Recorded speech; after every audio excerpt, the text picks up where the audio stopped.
This experience of Spirit is something that I've really kind of integrated into my whole identity. You know, this has become part of what I do. And it looked at the very beginning of the mission like this was going to be something that I got to do for a very brief time, for 3 months. And that was terrific, and it was unique, and it was special, and I was really looking forward to it. And I never in my wildest imagination believed it was going to go on for 5 years. Spirit really has had to have a lot of spirit to keep going. It's been the little rover that could, in a way. It's had to work very hard for all of its discoveries. Shortly after Spirit landed, we had a problem where we lost contact with the rover for a couple of days. And this was a particularly scary time because not only had we lost contact with one of the rovers and we didn't know why, we had another rover coming in for a landing hard on our heels, and we didn't know if whatever had happened to the first rover was going to happen to the second one. It turned out that we were able to regain control of Spirit. She had filled up her own memory system, the equivalent of her hard disk, and she couldn't boot up. And she started booting up and said, "Oh look, my hard disk is full, I can't boot up. Let me try rebooting." And so she was basically just sitting there on Mars punching her own reboot button until we finally came along and figured out what was going on and were able to get her to stop. One of Spirit's very dramatic challenges was when she was racing the clock for her first, trying to get to her first winter haven, to try to get to a hill where she could point her solar panels directly toward the sun and survive for the winter.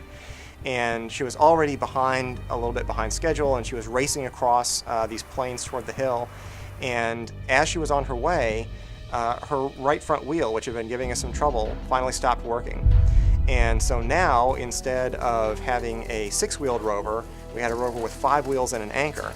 We've ended up having to drive backwards because it's a lot easier to pull an anchor than to push one. But naturally, since it's built to have very good traction, it basically is digging into the ground and digging this trench behind us.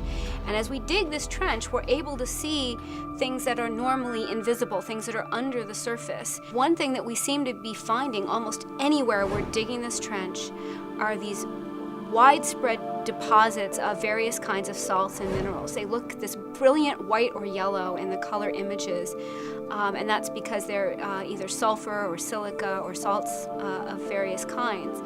And the really important thing about these minerals, and salts in particular, is that the only way they form is with water.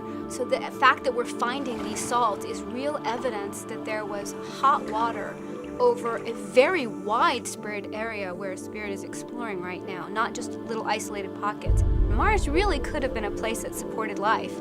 And without these rovers driving over these vast distances, far beyond their expectations, we would never have known that. Even on Mars, life can give you lemons, but you make lemonade out of that. In Spirit's case, she turned dragging that right front wheel into a great scientific discovery. Winter is a harsher time for Spirit. She's up on the top of home plate, and we were scooting across the top of home plate as fast as we could toward the north face so we could tilt her solar panels as directly as possible toward the sun. And as we were doing that, she went over a little rise and down into a pit, which we now call Tartarus. In this case, not only was she figuratively on the edge, she was also literally on the edge, because the only way to escape from that pit was to drive right up along the edge of home plate with absolutely no margin for error whatsoever, and kind of drive up and around this feature and then off to where she was trying to get to and where she could be safe for the winter. Certainly the biggest thing that stands out in Spirit's whole mission is her view from the top of Husband Hill.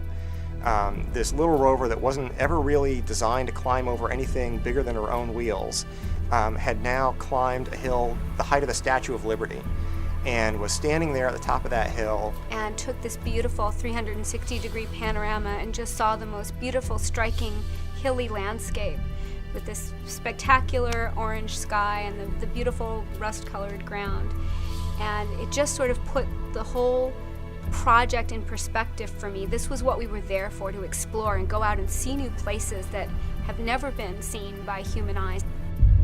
Mars is a pretty harsh place. We've had dust storms before. We have really low power situations in winter. We've had other small glitches that have caused us some tense moments. But Spirit seems to always find a way of turning some kind of adversity into something positive. It was only by outlasting her design specifications and never giving up and absolutely never, letting Mars get her down, that she ended up finding what she had gone to Mars for.